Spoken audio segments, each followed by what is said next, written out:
Masih seputar Cortex tutorial. Jadi di video kali ini akan aku sharingkan bagaimana cara untuk lapor SPT masa PPN yang lebih bayar yang akan dikompensasikan ke masa-masa pajak selanjutnya ya. Dan sebelumnya juga pernah aku sharingkan untuk yang nihil, untuk yang kurang bayar, dan untuk yang lainnya.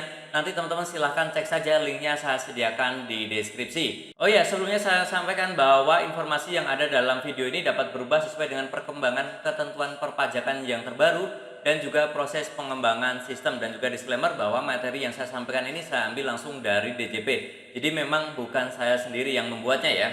Oke teman-teman, yang pertama tentunya kita harus login. Silahkan masukkan NPWP dan juga password orang pribadi ya. Silahkan login, kemudian teman-teman nanti tampilannya seperti ini. Silahkan dipilih perannya, kita mewakili diri sendiri ataupun mewakili perusahaan ya. Oke, silahkan dipilih, misalkan mewakili PKP perusahaan. Kemudian teman-teman di sini kita langsung klik yang text return dan juga text return lagi yang di bawahnya ya. Nah, jadi seperti ini ya teman-teman ya. Nah, nanti tampilannya adalah seperti ini ya. Di sebelah kanan ada urutannya, ada text return not submitted, kemudian lain-lain ya. Jadi ini adalah SPT masa yang sudah terbentuk secara otomatis setiap tanggal 1 bulan berikutnya. Jadi tidak perlu kita posting manual. Kemudian ada tambahan informasi bahwa kita tidak bisa lapor SPT masa kalau ada SPT masa sebelumnya yang belum kita laporkan. Jadi sekarang tidak bisa loncat ya. Oke, langkah selanjutnya kita langsung saja kita klik yang gambar mata ya.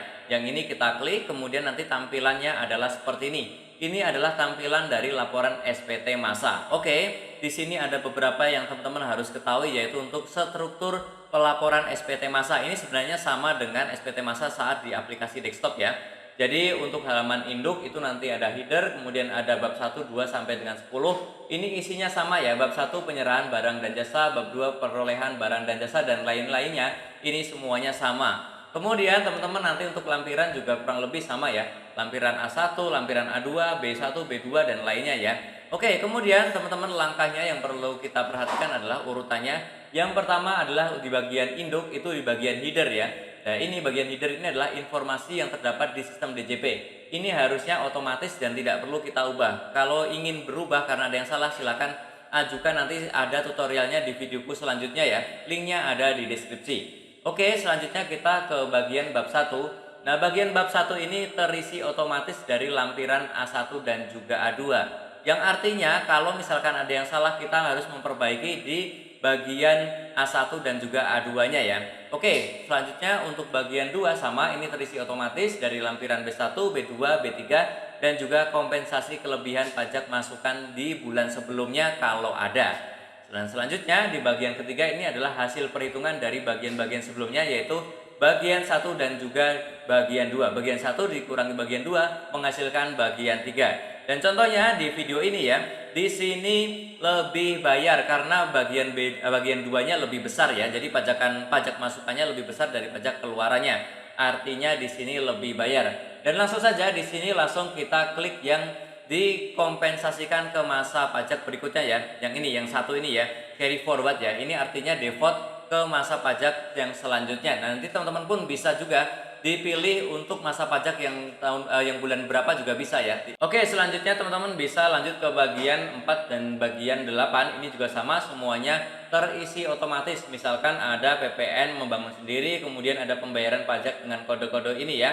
Oke, silahkan teman-teman ini langsung aja scroll ke bawah lagi, kemudian kita ke bagian 9 ya. Nah, di bagian 9 ini ada isian yang kita harus upload. Misalkan ini adalah untuk yang PKP melakukan penyerahan kendaraan bermotor, itu nanti diupload di bagian A. Kemudian untuk PKP yang melakukan penyerahan barang terutang PPN dan juga tidak terutang PPN, itu silahkan nanti lampirannya detailnya dimasukkan ke bagian B kalau ada. Tapi kalau tidak, ini silahkan di skip saja. Langsung ke bagian yang terakhir, silahkan masukkan posisinya apa, dan juga silahkan teman-teman tanda tangani. Teman-teman bisa langsung klik save draft dan juga Pay and Submit. Meskipun kita tidak ada pembayaran, kita tetap klik yang Pay and Submit ini ya. Oke, setelah itu teman-teman ada penandatanganan dokumen ya. Teman-teman di sini yang paling gampang, silahkan klik signer providernya, pilih yang KODJP, kemudian silahkan masukkan signer ID dan juga passwordnya ya. Dan langsung saja kita klik save dan juga klik confirm sign. Dan setelah itu teman-teman akan muncul tampilan seperti ini ya. Sekarang dari text return not submitted langsung menjadi ke text return submitted ya, tanpa melewati bagian selanjutnya karena di sini posisinya adalah lebih bayar. Kemudian di sebelahnya ini ada menu untuk mengambil bukti pelaporannya ya. Oke, yang ini, yang gambar download ini silahkan langsung klik. Kemudian ini adalah bukti penerimaan elektronik dari laporan SPT PPN yang lebih bayarnya ya. Oke, jadi tampilannya adalah seperti ini. Kemudian untuk lampiran induk, maaf untuk SPT induk dan juga lampiran-lampirannya teman-teman bisa cek yang ini. Di sini bisa bentuknya PDF, kemudian Excel dan juga CSV ya. Silahkan dipilih yang mana yang ingin disimpan. Kalau yang gampang ya mungkin PDF ya. Oke, caranya adalah seperti itu teman-teman untuk melaporkan SPT masa PPN yang lebih bayar dan ingin dikompensasikan. Teman-teman bisa diputar ulang video ini kalau masih bingung ataupun boleh langsung bertanya di kolom komentar. Termasuk yang ingin sharing punya cara lain atau ingin menyanggah mungkin ada yang salah yang barusan saya jelaskan, ada yang kurang juga.